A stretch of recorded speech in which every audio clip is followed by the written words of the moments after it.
my name is Sarah Hetke. I'm the Director of Communications with Wisconsin Farm Bureau. So I coordinate the content for our social media channels. So that's why today we're going to talk about social media tips and tricks that you guys can use. Whether you have your own social media accounts for a farm page, or you just use your own personal account to advocate for agriculture, or maybe you want to get involved with Wisconsin Farm Bureau on our social media pages. So, a little outline of what we're going to talk about today. I'll share some general tips and tricks. We'll talk about some of the do's and don'ts, and I'll specifically talk about Facebook and Instagram tips, and then we'll wrap up by talking about the opportunities that are available with WFBF. So to get things started, these are just a couple of my general tips that I wanted to share right off the bat. First off, just pick your favorite social media channels. You don't have to feel like you need to be on every channel. Just because it's out there doesn't mean that you need to be on it. So just pick what you have time for or what you enjoy. So for instance, maybe Twitter just is not your scene. You don't like the limited characters. You like something that's more like Facebook, where you can share a picture and really share a bit more of a personal story along with it. So then I would encourage you to stay away from Twitter and use Facebook. So don't feel like just because there's umpteen million social media channels out there that you need to be on every single one of them, especially if you don't enjoy them or you don't have time for them. My next tip would be to never stop learning. There's always something new to learn about social media. There's always things that are changing, or there's new tips and tricks that you can use. So a really good way to stay on top of what's going on is to find a group of friends that is also interested in social media, and just ask them questions. And just whether it's a group on Facebook, maybe it's people you know directly that you've met in person before, or maybe it's just a social media community. Maybe you've never met the people before, but they're all on there having conversations about social media, social networks, the content that they're sharing. That's a great way to meet new folks and learn new things that have worked for them. And then I would also encourage you to look into local social media events. Each month in Madison, I attend the social media breakfast, and they talk about a different topic each month. And that's a fantastic way for me to learn more and to always stay on top of what's new and changing. And then my last one on this slide is stay true to yourself, because you really want to let your personality and whatever you've established your personal brand to be, you want that to shine through. So you're trying to connect with people, and the best way to do that is to be a person yourself, really let your personality shine through. And I have a couple examples of other folks who have done this very well, ways of sharing common values, the shared values and common interests that we all have.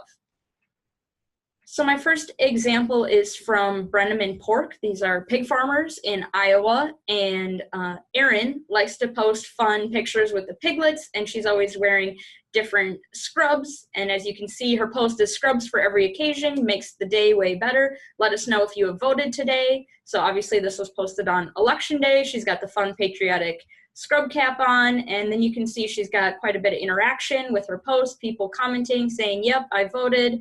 And this is a really great way to build momentum on your page, because Facebook, if you just like or a comment, or excuse me, if you like a post, that's just like a small little piece of the pie. They say, okay, that didn't take much effort. Just about anybody can click the like button. But then as soon as you comment, they say, okay, this person put more effort into this post. They actually typed out a comment and they posted it. This must be a little bit more important. So it gets a little bigger piece of the pie as far as how far up it's going to go in someone's news feed. And then share is really, the big ticket item. If someone shares it, that means that they were really invested in that content. They're really interested in it. So a share is much more likely to go higher up in other people's news feeds. So here is another example from Cylon Rolling Acres. So she's talking about how she's been listening to podcasts, which is kind of a fun topic. People can listen to fun type of podcast. She talks about the first one was called Serial. It was a crime show, but then now she's gotten more involved in listening to all sorts of podcasts, whether it's personal or professional development, pop culture, those types of things. So then she goes on to ask a couple questions. People have been commenting, so this is a really great example of getting people engaged and sharing fun information that is, you know, somewhat relevant to agriculture. It's what she does when she's out on the farm, but it's also drawing in other areas of interest. So then we have a few bonus tips here. So maybe you're thinking, all right, that's all fine and dandy, but how do I create graphics to share? How do I create videos, that kind of thing? So we're going to cover that a little bit. So one of my favorite platforms for creating graphics is canva.com, so that you can use it on your desktop, or they do have a mobile app that's available for both iPhone and Android. There's also an app called Spark Post. So you can look into those, and there are several other, you know, graphic software options out there, both for desktop and mobile app use. So if you want to just investigate that, go ahead and do that. But these are a couple that I have used with success. And then one thing that I wanted to touch on briefly is where you can find Creative Commons images. And what that means is that they are free for you to use. So you don't want to get in trouble using other people's images. But if you go to unsplash.com or pixabay.com, you can find that they have images out there that are royalty free that anybody can use for any purpose. Just make sure you're paying attention to the licenses for those images. But if if there's a certain image that you want to use for something and you don't have it, but you think it might be out there somewhere on the internet, I just wanted to touch on that. And I do see we have a question in the group chat. So if we have more questions, go ahead and just continue to post them in the chat. I'll touch on them when I see them come through. So going back to the social media breakfast, the question is, who hosts a social media breakfast, and how might someone find something like this where they live? So the social media breakfast here in Madison, they're hosted by a group of volunteers. Since Madison's a pretty large city, they were able to put together a group of volunteers who hosted it. They pick the speakers, the topics that they're going to talk on. They coordinate the location where the breakfast is going to happen. It doesn't happen in the same place all the time. So they have a large group of volunteers that puts together all the details. They handle all the logistics, that kind of thing. As far as finding something in your local area, I would say just, search around. If you're close to Madison, obviously the social media breakfast is in Madison here is an option. Maybe you're close to the Minneapolis, the Minnesota border, Minneapolis area. If you're in Western Wisconsin, I know the Twin Cities does social media breakfast. You can ask around local folks who work in communications type careers, see what opportunities they take advantage of in the local area. And then we'll go ahead and hop back onto creating video. So we talked a little bit about graphics. So now video, there's a couple apps that I like to use that I thought I would share. So those are called Filmora Go, as well as iMovie, and there's also a Spark Video app. So we talked about Spark Post with creating graphics. There's also a Spark Video app. And recently, Adobe created this Adobe Rush app, so you can get that on your phone or tablet. And to get the free version, you only get 3 free video exports, but if you happen to already have an Adobe account, if you're already using Photoshop or InDesign or those type of programs, you can get free unlimited downloads. And then as far as desktop options, if you're on Windows, there's Movie Maker. If you use a Mac, there's iMovie. Wondershare Filmora is also a really good option. There's both free and paid versions of that. So go ahead and check that out.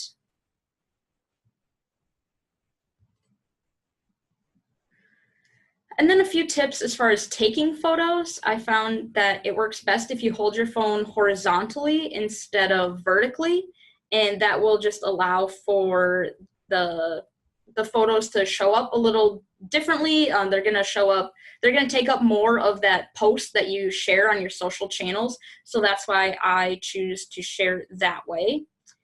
And if you're going to take photos on the farm, if you have like livestock, make sure that you're taking photos inside of the gates or panels. So instead of taking it behind where you might see the gate or the panel in front of the shot, then just hold your phone inside of the gate or panel, and then you're just going to get the animals, and the pen or the area that they're in is going to look more free, more open. Some folks might get a negative perception of an image if the first thing they see are animals behind like a paneling or a gate, something like that. And then along those same lines, just always check the background of a photo, take a look at it and just try to pick out things that you may not have seen when you were taking the photo, or you may not have seen at first. Take several glances over the photo just to make sure that there isn't anything there that you missed that may be perceived negatively. And then I have had several people ask over the course of a couple presentations I've done about posting time, what's the best time to post. And really it's different for every page. If you have a business page already, go ahead and check your insights, because it will show you when your followers are online, and you can definitely use that as a starting point as to when you should be posting.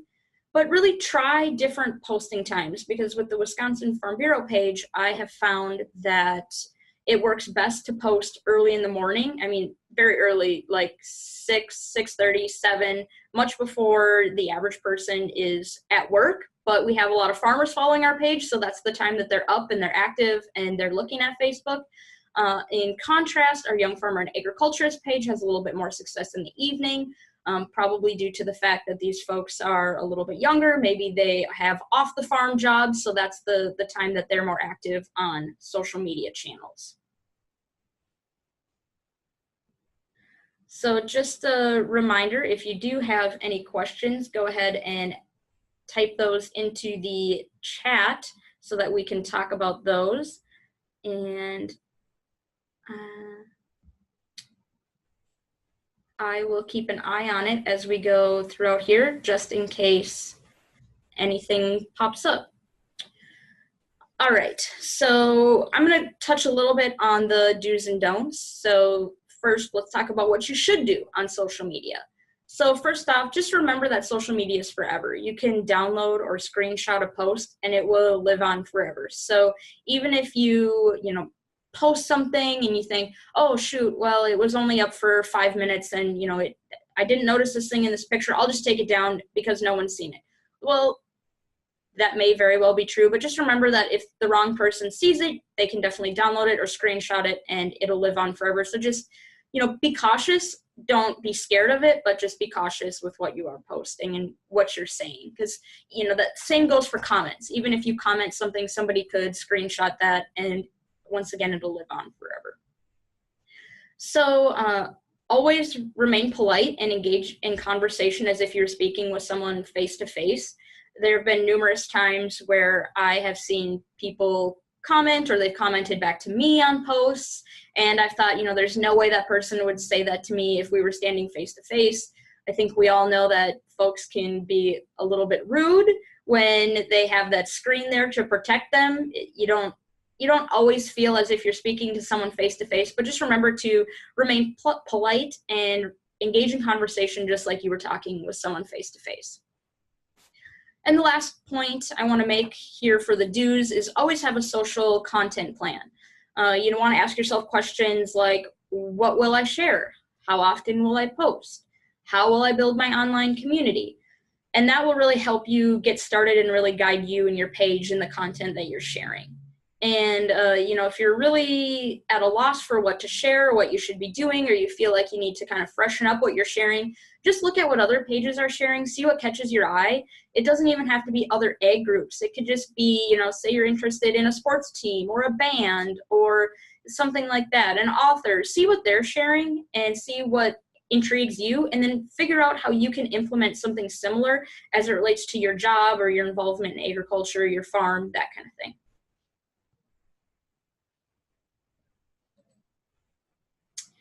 I do see we had a question to look at the business insights on a business Facebook page, and I will do that as soon as we wrap up this slide, because I'll have to exit out of the presentation to pull that up, but I do think that is important. If you're unsure of how to access that, I will exit out of the presentation, I'll pull it up, and then we can take a look at that. So we covered the do's. Here's a couple don'ts to talk about. So first off, don't use agricultural jargon that's difficult to understand. There are terms that we use in the ag industry that don't make sense to other folks. Think of things like springing heifer or farrowing. that kind of thing. Just remember to use terms that everyone understands. I mean, you don't have to dumb it down to a kindergarten level, but, you know, keep it at like a 5th grade level so we can all understand. I like to use the example, I come from a pig farming background, so that's where kind of where my expertise is. But when I started talking with people here in Wisconsin, and they're very dairy focused, and all of a sudden these people are talking about springing heifers and fresh cows, and this cow just freshened, and I mean, it was all over my head. So just remember to use simple terms that everyone can understand and everyone can relate to. The second thing is, don't let your temper get out of control. If somebody comments something on one of your posts, or you see a different post where someone commented and it just you know, really makes your blood boil, take some time to cool down and then draft a response and ask someone else to read it before you post it. That I have found that to be the best tactic for me to use, because I am very passionate about advocating for agriculture. I'm very passionate about the fact that farmers really are doing the right thing. They're taking care of their livestock and the land in the right ways. And when I see people posting negatively about agriculture and negatively about farmers, it really upsets me and it can really make my blood boil. But if I just take some time to cool down and think through what I'm going to say, that's very helpful. And then lastly, don't be afraid to engage in conversation on other pages, because there's people looking to connect with farmers, but they don't know how to. So when you see someone truly asking genuine questions about agriculture, about farming, about how their food is grown and raised, you know, feel free to give yourself a little free advertising. You know, tell them, hey, here's my page, follow me, you know, learn more. You know, I'm happy to answer any questions you have. And that's a really great way for you to build your online community and target the people who are really looking to learn what you're sharing. All right, so since we're talking about Facebook tips, we'll cover these, and we'll go ahead and we'll look at the business insights, since this would be a good section to do that in. So on Facebook, my tips are to engage with followers. You know, don't be afraid to comment back when people are commenting. Give them, you know, a little fun personal message, and ask questions or host a giveaway. It's a lot more fun to follow a page that's engaged with the followers than that just spits out information. So, you know, just think of it like that personal connection back with that person. And reuse content. You can recycle blog posts, good pictures, whatever you've got. You can post them at different times of the day, or you can just wait a few weeks or a few months and use some new post text. So don't be afraid to reuse the good content that you have sitting there. You don't always have to recreate the wheel. And then lastly, think of a good content balance. You want to share a mix of things that are fun or funny, but also, you know, serious or more educational. And then you can also share relevant information from other groups. So it doesn't always have to be the content that you come up with. That would be a good way to help manage the time that you spend posting content. It can be a mix of things that you create. It can be a mix of reused content and a mix of content that other groups have shared. So we're gonna hop out of here really quick, and we'll go to the Wisconsin Farm Bureau page so that we can look at the business insights. So if we go into the Insights tab up at the top, give it a second to load. And you can see there's a lot of really great information here. You can look at how your most recent posts have been performing. You can look at how your page is performing compared to other pages that you want to compare yourself to. How's your engagement? How many posts are you posting? You know, total page likes. So you can see that the Wisconsin Farm Bureau page, we have relatively small amount of likes. I mean, it's a big amount for us, but relatively small amount compared to American Farm Bureau. But we have really good engagement when you look at the size of our audience versus the size of their audience and the engagement that we're seeing. So that's really good information to have. And then you can click through these different tabs to learn more about what they talk about. So you can look under your followers page and you can see, is what I'm sharing, is it working? Are my followers growing? And you can do the same under the likes page. Reach, you can see the number of people you're reaching, and you know, different things are important to different people. So again, just go ahead and click through some of these tabs, see what is most important to you. And you can learn a little bit more about the audience that you have as well.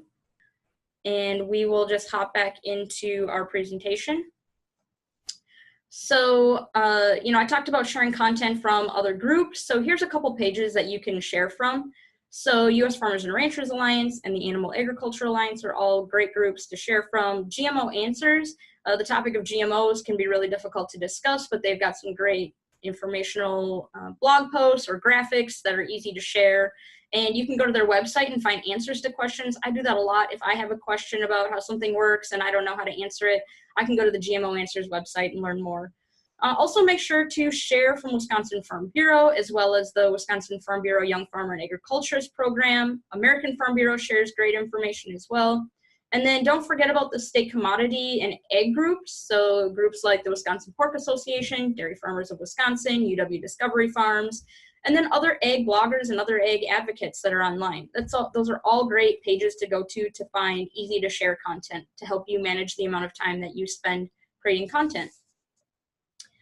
So on to Instagram. I've been getting more and more questions about Instagram lately, and one of the most popular questions about Instagram is that I hear a lot of people who struggle with getting engagement, and so I tried to do a little bit more research into some of the best tips and tricks. So one of the online social media communities that I'm in suggested that you warm up your Instagram account. So the way that they suggested doing that is go through and favorite and comment on other posts that you see in your newsfeed or from pages that you know have been very active in following you and engaging with your posts. And that's going to help you, it's going to help those pages see that you've been online, that you've been active, and then those people or those pages are more likely to come back and engage with your posts as well. On Instagram, you really want to be selective in what you're sharing. Pick your favorite photo to post and try to think of artistic angles. Instagram really is visual. It's more about the photo than the text that you share with it. So try to pick the very best photo that you have, or take a creative photo just to share on Instagram. And then you can get a business account, and that'll give you more access to the insights, just like Facebook, so you can learn more about your followers and how your posts are performing. You can learn things like how many people came to the post through the hashtags that you shared, how many people engaged with the post that aren't already following your account. And here are a couple of my favorite posts that I've seen recently on Instagram. So you can see they're just kind of fun, ringing in the new year, or a nice shot of cows out in the pasture that's just a little different than, traditional group of cows standing there. It's just a little different angle. And here you can see even just playing around with filters, making a photo black and white can make a very big difference. This photo really has a lot of feeling and emotion behind it. And then here's a really cool photo from cranberry harvest as the sun's setting. The colors are beautiful both in the sunset and in the cranberries. And then as we're nearing the end of our Lunch and Learn today, I just want to share a few opportunities for you to get involved with WFBF on social media. So make sure that you check out the content that we're sharing. Each Friday, I share a farm fact. So if it's something that's relevant to what you're interested in or your farm, feel free to share it. Those have been very successful for us in the past, and I think it's really great content that's easy to share, and that's coming every week. And then comment with a farmer agriculturist perspective, because we have a lot of folks who comment on different things with questions or concerns. And Wisconsin Farm Bureau commenting back is great, but if it's coming from an actual farmer or someone involved in the agriculture industry, that's even better. And coming from a member really shows that our members are engaged and they're listening to what folks are saying on our Facebook page. And then lastly, we've been putting together membership value videos. So if you're interested in talking about why you value your Farm Bureau membership, please email me. My contact information will be on the last slide, and we can get something set up. On Snapchat, if you're a Snapchatter, you can host a takeover. Each Tuesday, I have a Farm Bureau member host a takeover, either from their farm or their egg-related job. And I'm totally flexible on the day. Some people say, hey, Tuesday doesn't work, but Friday or Saturday would work better. So I'm totally flexible on the date, so don't let the Tuesday part scare you off. And then lastly, blogs. If you're more of a writer, feel free to write a blog post that we can share. And it can be anything like a story from the farm. It can be about an agricultural issue that's important to you, or your involvement in Farm Bureau. And if you're just unsure of exactly what to write about, again, just shoot me an email or give me a phone call and we can talk a little bit more. So with that, here is my contact information. And if you have any questions, again, make sure to put those in the chat. I see there is one in there right now, so go ahead and add some more if you have any. One of the questions here is, would you ever consider hosting a closed Facebook group for members to discuss and ask social media questions and share resources? I think that's an absolutely fantastic idea that would really help a lot of us to connect and learn more. I mentioned before that I'm in an online social media community, and so for us to have a Farm Bureau focused one, that would be a really great way for us to really focus our questions and learn from each other and what has worked well as far as, farming, agriculture, Farm Bureau events, that kind of thing. So I don't see any more questions coming in. So again, be sure to reach out to me if you have any questions. My contact information is on the screen here, and thanks for tuning in.